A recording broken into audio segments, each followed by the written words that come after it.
Okay, so next topic is on continuity of a function. Okay, so a function f(x) is said to be continuous at x equals a if and only if the following conditions are satisfied. Ano? So, ito yung conditions for a continuous function at a certain value. No? Yung continuity, guys, we check the continuity, no, of a function at certain points. So, let me just write it down. A function f of x is said to be continuous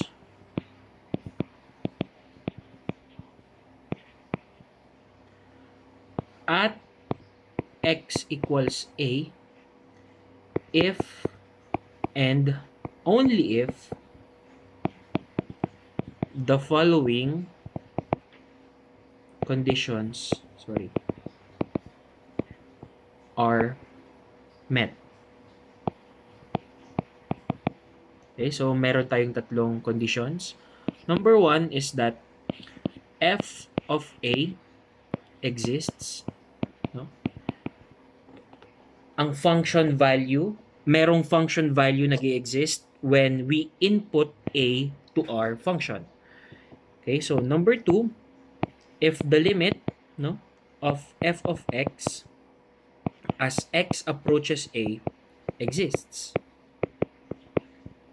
And number 3, if the limit of f of x as x approaches a is equal to f of a. Okay, so those are the three conditions in order for a function to be continuous at x equals a. Okay, guys, so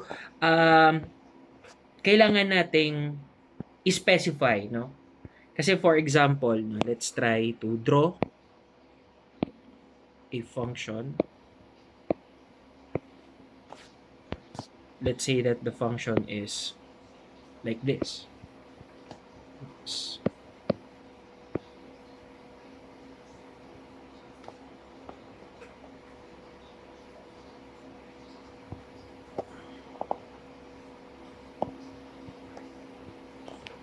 Okay, so for example, ito yung itsura ng function, ano? Kung ang babasehan natin or ano lang, visual lang, no, continuous, no? Tingin nyo ba continuous yung function? Ayan, for example, dito sa interval na to, from here to here, nakita natin na tuloy-tuloy yung function. Yun lang naman yung meaning ng continuous. Is it continuous? Yan. Tuloy-tuloy ba yung graph natin? 'Di ba ganun siya? Pwede natin alamin if, or pwede natin tanungin ang sarili natin if, for example, if this is my a, that is, ito yung x-axis, the question is the function continuous at a certain value ng x? Is it continuous at a? Okay, so, if this is the function f of x, no, itong buong pink na to, that is your f of x. So, sabi, in order to check if a function is continuous at a, the first thing to do is, let's check, no? F of a. Does f of a exist? No? So, if this is the function, if this is a, yes, no? F of a do exist. That is your f of a. No? It exists, f of a.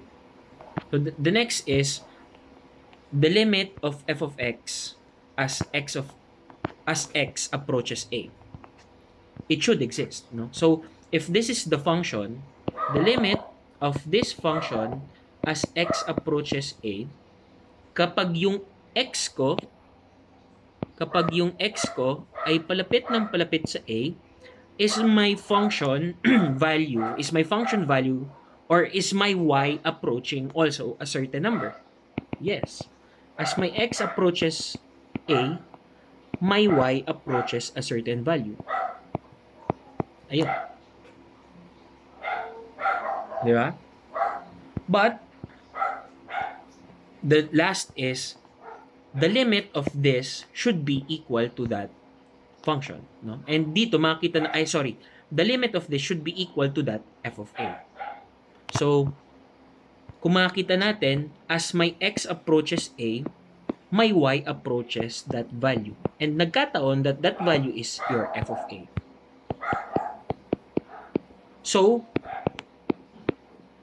nasatisfy natin yung tatlong conditions. First is f of a, it exists. The limit of f of x as x approaches a, it exists also. And the last is that these two, number 1 and number 2 are the same or are equal. F of a is equal to the limit.